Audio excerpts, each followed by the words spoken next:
Where are bagpipes from? When you have a frog in your throat, should you be concerned? Ribbit. This is totally useless information with Nick and Roy. Listen, laugh, and learn. Hi, I'm Nick. And I'm Roy, where we scour the internet and other sources to gather useless information just for you. Plus, we'll have another entry from our mailbag and the headline from news from around the world. A lady goes McNuts at McDonald's because they got her order wrong. Totally useless information. It's everything you never needed to know. This is totally useless vehicle information with Nick, Meet, and Roy. Thank you for joining us. We really appreciate it. We're getting more and more listeners from around the world, over 65 countries. Thank you, one and all, for listening. It's great. We really do appreciate it. That's why we do it. I'm going to go first, Nick, for cars. Sure, go ahead. The world's first electric traffic signal was in Cleveland, Ohio. It was August 5th, 1914. Before that, Nick, you just had a lot of people going, hey, you're stupid. So-and-so. I thought you were going to say the corner of useless and information. That's what it sounded like. So for the next couple of car facts, I'm going to tell you what, depending on what brand of car you drive, I'm going to tell you what it says about you. Okay, here are the first five. Ooh, yay. If you drive a Dodge Charger, didn't you have a Charger in one of your? I had once. Okay. I had the Charger. It was the worst car I ever had. What that says is if you drive a Dodge Charger like you did, you're saying I own every album by Kid Rock. If you're driving a Honda minivan, it says I cry myself to sleep at night. If you're driving a Prius, it says I don't mind overpaying for groceries at Whole Foods. Yeah, that's true. If you're driving a BMW, what it says about you is I played lacrosse in college. And number 5 of the 10 here I have for you guys. If you're driving an Audi, it says this about you. I use summer as a verb. And if you're driving a Maserati, you say, gee, I have a great husband. Gee, who do you know that drives a Maserati? I'm not saying. Okay, fine. In 1911, the first center dividing line appeared in Michigan. Before that, there were no dividing lines. People just drove all over the road. They still do. But yeah, exactly, in Michigan especially. But they decided that they were going to make the right side for driving and the left side for oncoming traffic. So they put a line in the road, and that was the first time in 1911. There's also the first no left turn sign was in 1908 in Buffalo, New York. Good thing, because there was a cliff there. Yes. Yes, of course, because the world is flat, that's why. It was a helpful sign, don't you think? I think a long time ago, and this is like part of the user's information that's rattling around in my brain, I think there was a study done that you use the most fuel waiting to make that left turn. Oh, really? It takes longer for you to make a left turn than any other turn. Oh. As opposed to the right turn, I guess. Oh, sure, because of traffic signal. Exactly. All right. Yeah. The second set of things of the brand of cars that tells this about you. Number 6, if you're driving a Hyundai, it says, I'm your Uber. That's what I drive, a Hyundai. Are you an Uber driver? No. But you get 5 stars anyway. If you drive a Subaru... Sometimes I do stop by people and make believe I'm an Uber driver. Yeah, but they get in and I go, I don't give a damn what you say about me. Get the hell out of my car. What's your number? I want to rate you 0. Sure, try that. If you're driving a Subaru, it says, I've been called a Karen by Trader Joe's managers. Now, if you're driving a Ferrari, it says, I'm hung like a baby pinky. Number 9 of the brand of car that tells this about you is if you're driving a Tesla, it says the only thing I love more than the environment is myself. You better believe it. And finally, number 10, if you're driving a Buick, Maybe I should say this differently. If you're driving a Buick, I'll be dead by Thursday. Yeah, hopefully Yeah. we pick the kind of car that you drive, and this says a lot about you. Yeah, the first actual self-propelled vehicle was called the Cunette Fardiera Uh-huh. in 1769. It was invented by Nicholas Joseph Coniet. It was steam powered and it was a tricycle. Oh. My Fardiette was powered by natural gas. Yeah, I was going to say. Fartiette. Fartiette, yes. He invented It's a bicycle powered by my farts. Right. With Goes great, about 65 miles an hour. yes.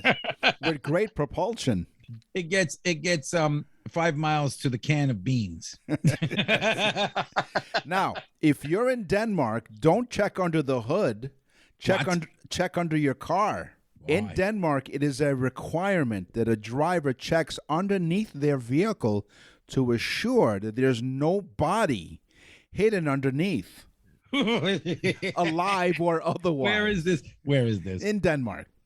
In Denmark. Right. Okay. So do they have lots of people sleeping under cars in Denmark, or It doesn't say. All it says is that it is a requirement. So if you happen to be traveling to Denmark, be aware that you are to make sure that you check underneath your car to make sure there's nobody there.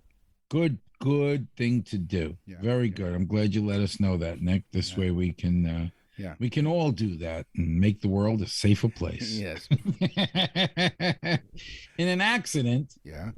get ready for this. An airbag deploys in less than 30 milliseconds. Oh. Now, 1 second is 1/1000. That's 1 second. Right. This is 30 milliseconds. That's like, and it's deployed already. Okay. It's a staggering speed that this thing comes out at. And it can actually break your nose, break your ribs if you're sitting too close and so on. I actually worked for General Motors in the 90s for a brief stint. I did some marketing work for them. Right.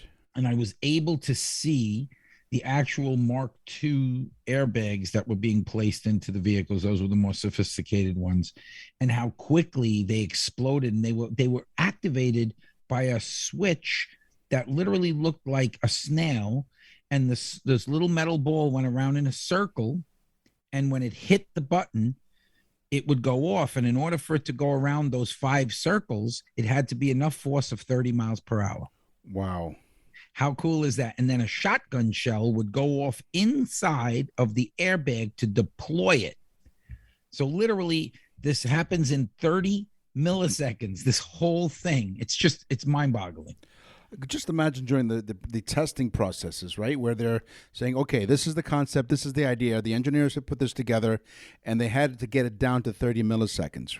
Wow. Yep. And Crazy. all they had to do is look at my original design for the farter, and they could have deployed it quicker than that. Yeah. You go farther in our cars than any other car in the market. So there's a difference between a headlamp and a headlight. So please be careful if you're out there having a conversation with somebody as you're waiting for the red light to turn green and you're having a conversation. There is a difference between a headlamp and a headlight. Headlamp is the They're term worn by coal miners. No. Although, technically, yes, but for the purposes of this conversation, no. Headlamp is the term used for a device which is attached in the front of your vehicle to light the road ahead. That's your headlamp. A headlight is the term which refers to the beam of light produced and distributed by the device. Oh. So the headlamp is the device, and the headlight is the beam of light that's produced by that device. So it's the receptacle. We are on the iHeartRadio Talk Network. We are on News Talk 1010 in Toronto. We're all over the place. CFRA in Ottawa. Like dog poop. CJAT. Okay. CJAD in Montreal, CJBK in London, CKTB in St. Catharines, CKLW in Windsor, AM 1150 in Kelowna, BC, and CFAX in Victoria, BC. So we are And coast to L and coast. MOP. Yes. Coast to coast in Canada. We're also in 65 different countries. Now, you're listening maybe to Totally Useless Information with Nick and Roy. From Beethoven to Bieber, rock and roll to rhythm and blues. This is Totally Useless Music Information with Nick and Roy. You're a person who's done construction before, right? You're pretty handy around the house, right? Yeah, I've built a couple of houses, pretty much GC'd them myself. So yeah. All right. And what's the old adage? You measure twice, cut once. Cut once, measure twice. Okay. Yes. So this is music. This is what I call measure twice, but cut a record once. Ooh. Tyler Hubbard wrote a new song, 5'9", and he's a great husband because it was about his wife Haley, 5'9". Well, here's the problem with that song. Well, here's Tyler Hubbard. He'll tell you exactly what happened. I went home that night and said, "Babe, remind me again how tall you are exactly. You're about 5'9", right?" She said, "Yeah, I'm 5'10". And I thought, well, here's a new song I wrote today. I'm sorry I cut you short by an inch, but I hope you like it. So he wrote the song about What? his wife, 5'9", but she's actually 5'10". Oh my God. But he had already That's written. a big mistake. Yeah, it is. So the next song, the sequel to that is "I Sleep in the Doghouse." That's a big, big mistake. That's like the difference between 7 inches and 6 inches. Right, and how would you know the difference? I'm talking about bricks. Right. here. Bricks when Of you're course building you a are. building. Yeah. What were you thinking? Oh yeah, I've never. Yeah. You know, I've never built a building, so I would imagine I would take your word for it. Nick and Roy will continue with totally useless information. To access the full library of episodes, visit nickandroy.com. That's nickandroy.com. We're back with totally useless information with Nick and Roy. Listen, laugh, and learn. Here's a crazy fact, Yeah. like most of mine. Mm-hmm. 90% of music is downloaded now. Oh. It is literally downloaded onto either phones or computer drives or whatever. Mm-hmm. But 85% of all music purchased in Japan is sold on CDs. Still. Yes, and they're priced. They have to be priced over $25. It's a law. Oh. It's a trade law that they have to be over $25. So they can't be under $25. Is it to discourage the sales? Well, I know. I think it's just that was the law. They made it $25 and up, and and these people, they love their CDs. I always wanted to start a band in Japan, Yeah. and I wanted to call it AHSO. I'm sure there'll be. Oh, Nikki. That's exactly what they're yelling at you on stage. I sold the station. Now, it's interesting you talk about downloading music. This is the end of the Apple iPod. They finally discontinued it. So at one time, yeah, they did. Apple just marked the end of one of the most important product lines in its history. The company discontinued the iPod Touch, which is only available while supplies last, but they stopped producing them. So they called it an iPod because it was a guy by the name of Vinny Chieco. He was a freelance copywriter who was asked to figure out how to introduce this device to the public. He got his inspiration from Stanley Kubrick's movie 2001: A Space Odyssey, particularly from the phrase, "Open the pod bay door, Hal." The pod refers to the white EVA pods of the Discovery 1 spaceship. The I was added because the company had already made the iMac and the iBook. So he was inspired by the movie 2001, Open the Pod Bay Door, Hal, and that's how iPod came to be. That's cool. I was thinking, I like all types of different music, like gospel, and I like rock, and I like pop music, and I also like soul. So I was thinking I could create that band in Japan, but I could also create a band called Soul. Asshole. Wow, soul. Asshole. Right. You see, Nick? Ah, Yeah. see. Yeah. I see. Yeah. and their first album would be called You're Such a. Okay, the oldest record of music in history. In history, yeah. They're from China. Okay. Music history and tradition dates back to 3000 BC in China. Wow. Remember we discussed they played like this 4-string instrument?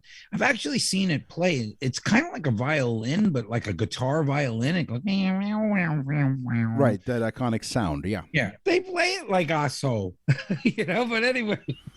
Send your complaints to nickandroy.com. Contact us. nickandroy.com. Contact us. So there would be tons of history, but the Jin dynasty came in and destroyed most of the old history that they could because they wanted the people to not be so smart to prevent an uprising. So some things never change in China. Huh? No, they don't. Yes. Do, re, mi, fa, sol, la, ti, do. Ooh. Okay.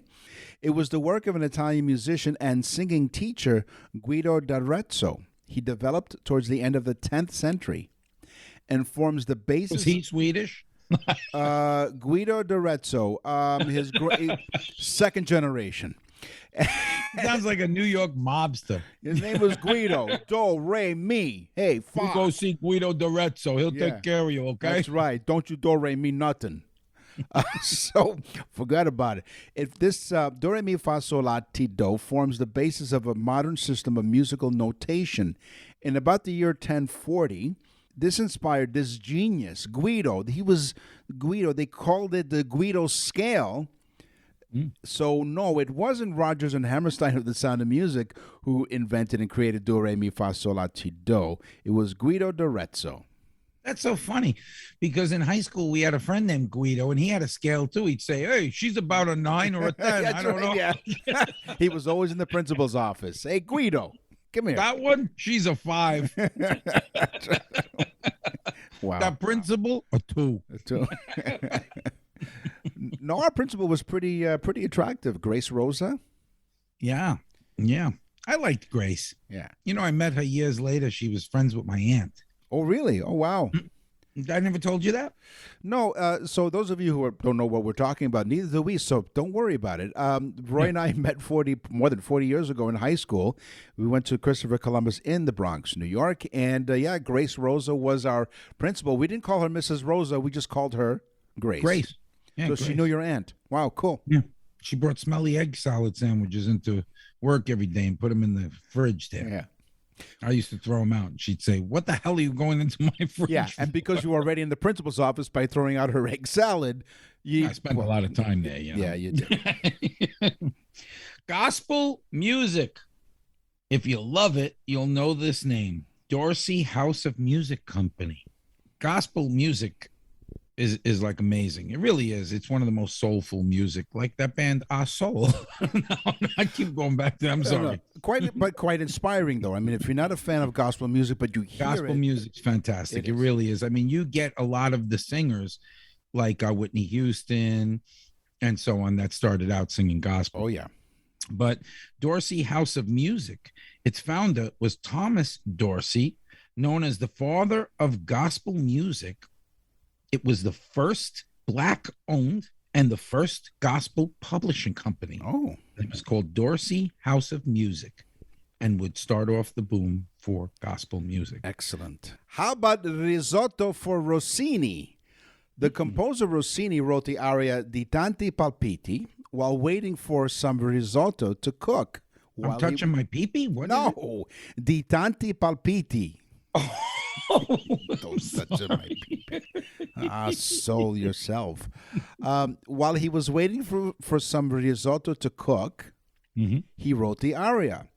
Besides this, Rossini wrote many pieces inspired by gastronomy and had many dishes named after him, including cannelloni. Oh. And apparently he had a thing for truffles. Yeah. So Rossini was quite involved in the culinary cuisine. He's that beautiful aria. I gotta do the pee-pee. No, it's Di Tanti Palpiti. That's right. So let's translate. He wrote Di Tanti Palpiti, which translates into And with my cannelloni. Wow. He's spinning his grave right now. A solo mio. I knew that was coming. Okay. You see bagpipes, right? Yes. This is my teaser. Yes. Instantaneously, you think of Scotland and a Scottish guy playing the bagpipes in a kilt, right? Yes. 100%. That's pretty sick, Nick. I don't think so. No, I don't go around thinking, oh, gee, I would like to see that guy in a kilt playing his Although I bagpipes. do admire the airiness and the ventilation portion of the kilt. If you're on commando in a kilt, could be Yes. very interesting. Yes. Although the woolen socks don't. But anyway. But the Greeks in 1000 BC were playing bagpipes. In fact, they have a history of it. They wrote about it. They're not sure who actually invented the bagpipe, though. Oh, okay. And Nero also makes a notation in one of his type of diaries or journals saying that he learned to play the bagpipe, but none of them actually knew where it actually came from. But it was not Scotland. They picked it up afterwards. Yep. Exactly. And speaking of airbags, you're listening to Totally Useless Information with Nick and Roy. If you go to our website, you're going to look at the top and it says birthdays, and you're wondering, what's that all about? If you have someone in your life that you'd like to send a very special birthday gift, this is for you. What is it? It's the Nick and Roy's birthday salute to your loved one. Go on there, folks. If you have somebody that you say, well, they have everything, I don't know what to buy them, this is the perfect gift. Every person that's got one for somebody, they end up getting them for someone else because they just loved it so much. We have so many comments from the people. We've done hundreds of them now. It's insane. It's fantastic. So go to nickandroy.com/birthdays, nickandroy.com/birthdays to get yours today. Nick and Roy will continue with totally useless information. We're back with totally useless information with Nick and Roy. Listen, laugh, and learn.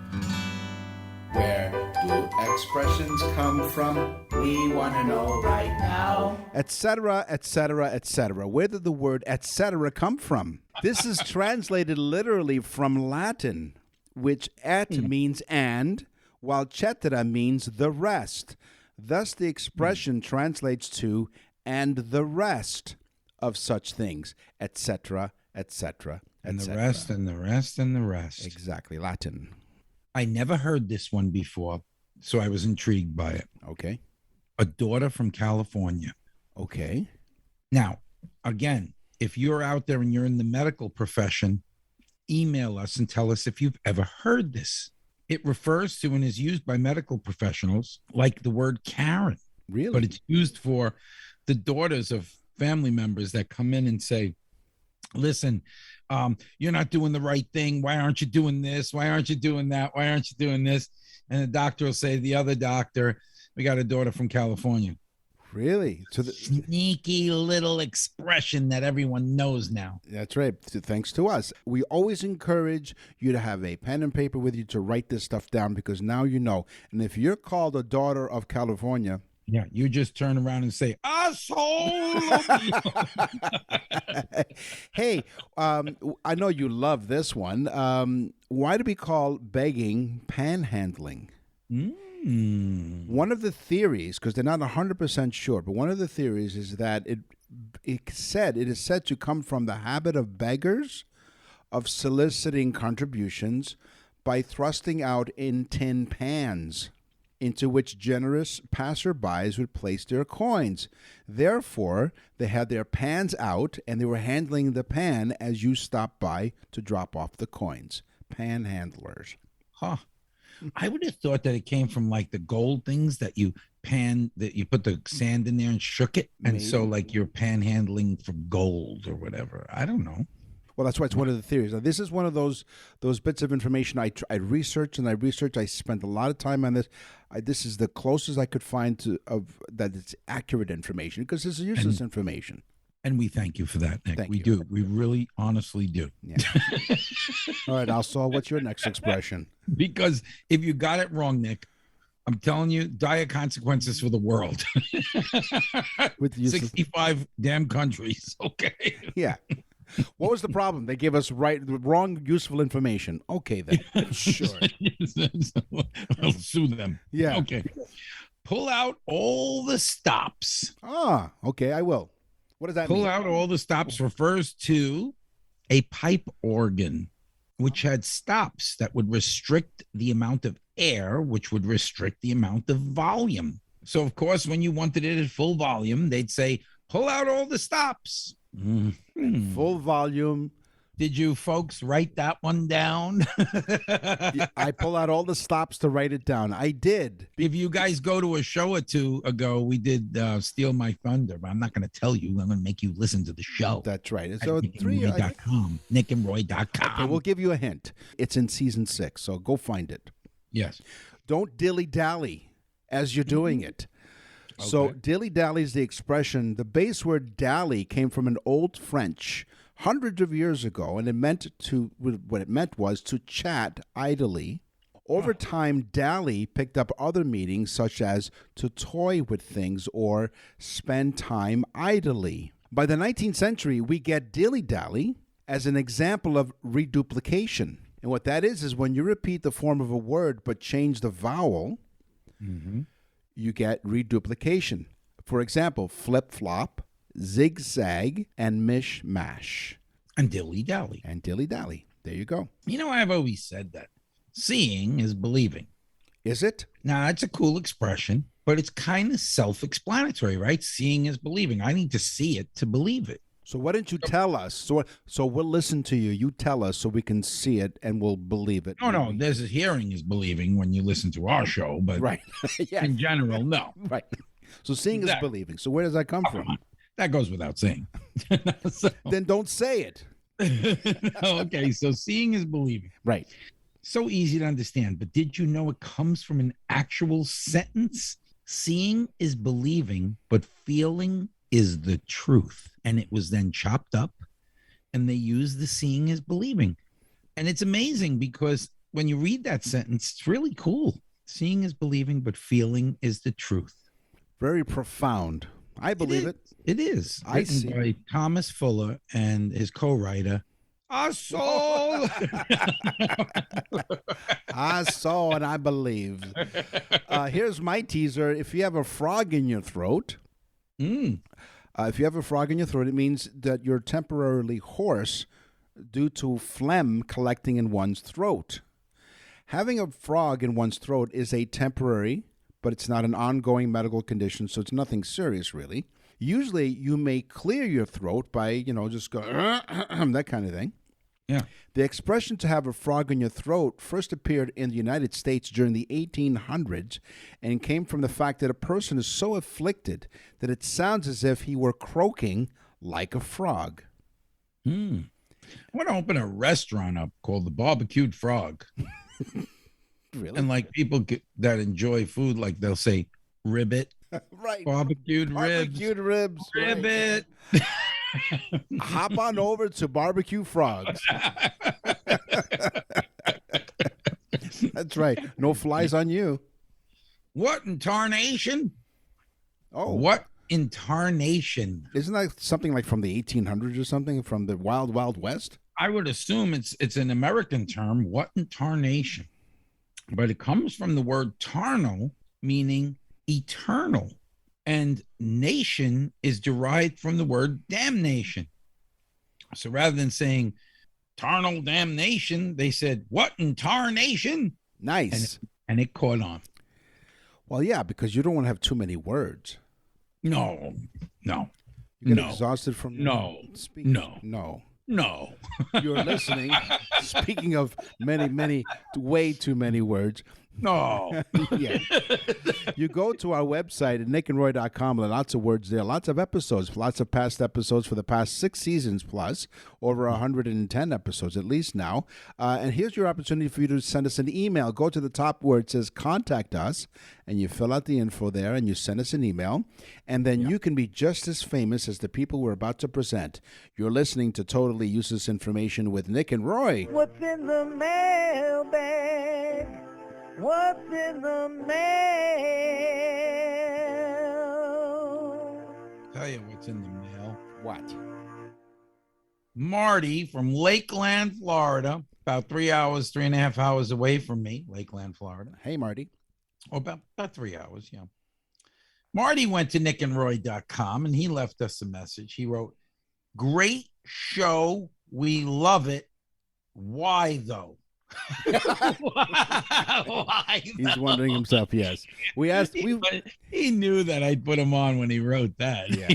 Why? You know what? We asked, Marty, we asked that same question. Why? And then he wrote, "Do you make lots of $$, $$ thumbs up?" Yes, if you go to Marty, yes. No, we don't make a whole load of money. Right. We don't. We actually really do this because we love doing it. Right. Now, at some point, we'd like everyone to go to nickandroy.com and send us checks. No.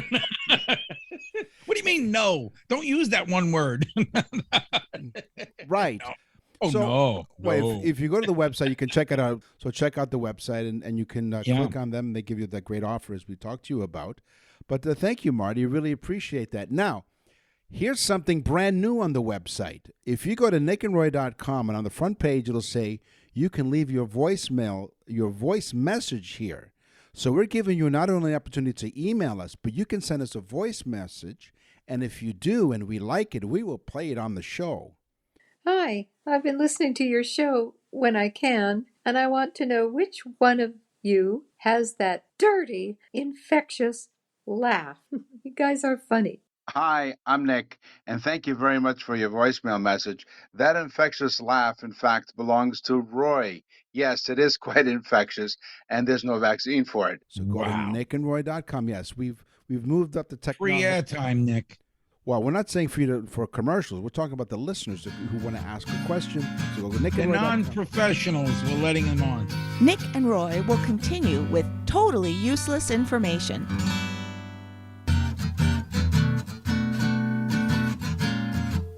You're listening to Totally Useless Information with Nick and Roy. Listen, laugh, and learn. Perry from Oakville, Ontario, here in Canada. Roy's in Florida. I'm here in Toronto, Canada. So he sent me a suggestion for our upcoming new topic. So a few episodes ago, I said, hey, we're going to start up a new topic soon, customs and traditions. So he sent me a suggestion for this new topic, which I thought was really cool. So thank you, Perry. He sent the article explaining a ritual like no other. This Indonesian tribe forbids newlyweds from using the toilet for 3 days. So What? yeah, so that's apparently one of the Indonesian tribes, which we'll talk about in a future show. So I wrote him back and I said, "Thank you, Perry, for Isn't listening." getting married enough? That's right. It Isn't is. the thought the next day of what the hell did I do? Isn't that enough? Now you got to worry Come about on. being backed up. Come on, you're married over 35, 36 And can years you now. imagine? Can you just imagine the thought of what is going to come out in 4 days That's right. when these people are together for the first time? Okay, well, we have to find all that out in a future episode. And where is this? Indonesia? Indonesia. It's one of the Indonesian tribes. According to Perry, who wrote in. According to Perry, Right. who's backed up himself. I No, think. he's not. I wrote him and I thanked him for the information. And he said, hi to you both. He Yes. said, I'll get back to you. I'm in the bathroom. That's right. No, he's not. No, he's never going to write us again now. Don't make fun of the people. Listen, if they took the time to send us an email, he said yes. Plumber Perry. The article sent was for your upcoming show. Perry. You're such That's a from the you know- movie Arthur. Yes, I know. You're such a girl from California. Yeah. So Perry listens to our show on News Talk 1010 in Toronto, which is on the iHeartRadio network all across Canada. He listens to us on Fridays and on Saturdays. He said Sunday, but it's actually Saturday. He doesn't even know what day of the week it is, but it's okay. He says he laughs with both of us. He laughs with us for your useless information and to now, Nick, on your totally useless BlackBerry. because we talked about the BlackBerry a couple of episodes ago. So thank you very much, Perry, for And now your Perry's email. famous in Canada. Yeah, he is, and not because of the plunger. Come on, Perry. Thank you very much on behalf of all of us here. Hey, today we talked about cars, we talked about music, we talked about expressions. It's time for the news. And now, from around the corner and around the world, this is TUI News. A Florida woman was arrested after throwing and knocking things down at McDonald's. Yeah. The woman, identified as Tiana Jones, 22, intended to pick up her order of a Happy Meal, a chocolate shake, filet of fish sandwich, tea, and fries after placing the order online. When she arrived at the drive-thru, she was directed to pull ahead to the third window. Instead, Jones ignored those directions. She parked her car and entered the restaurant to address the mistake when she realized her order was wrong. No. So she went inside. The McDonald's surveillance video captured Jones' interaction with employees. She became so irate that it She led... was on the McVideo? She was, and she was so irate that she called 911. I'm at McDonald's. I'm 5 months pregnant. These people don't know how to run a McDonald's. Come on. I want my money. They trying to treat me out my money. I want my money. So she called 911 because they got her order wrong. Now, this is serious. You don't call 911 for something like that. Well, they were busy booking the Hamburglar, probably. They were probably, exactly. But please, I know we kid around on the show. Do not call 911 unless it's an actual emergency. Okay, having said that. Oh, listen, not getting the fish sandwich is a big deal. No, but it's not an emergency. Okay, it's a problem. Not. It's not. No. Okay, Jones's sister. Dial 912 for that. Right. Yes. Jones's sister attempted to calm her down, but she couldn't do that. In addition, McDonald's even offered to reimburse Jones, but she refused. Ha! The 22-year-old started knocking over food condiments from the counter and later went behind the counter. And She jumped behind the counter. She jumped behind the counter, maybe applied... Into the belly of the beast of McDonald's. And started to throw out the stacks of cups and causing all kinds. This is all hell breaking loose. While Jones would eventually exit the McDonald's... Did she have long red hair and pigtails? And was her name Wendy? No, it wasn't.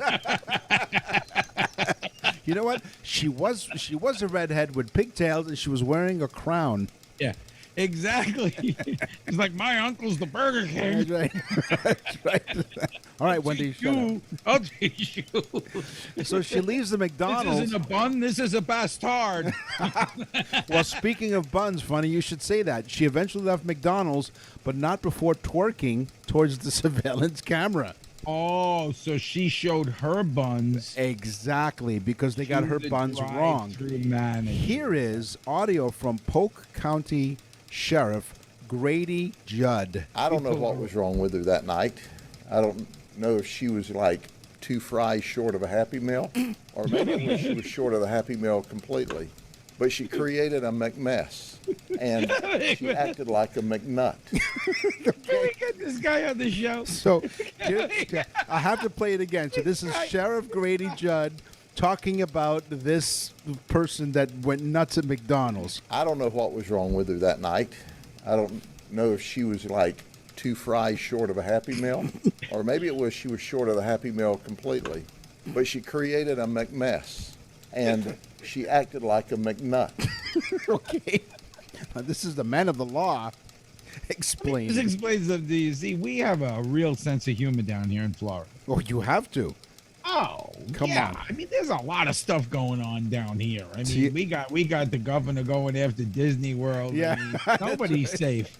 So No listen- cartoon character is safe here in Florida. That's right, not even a clown. So Tiana, we'll call her Wendy, faces burglary with assault, criminal mischief. Why burglary?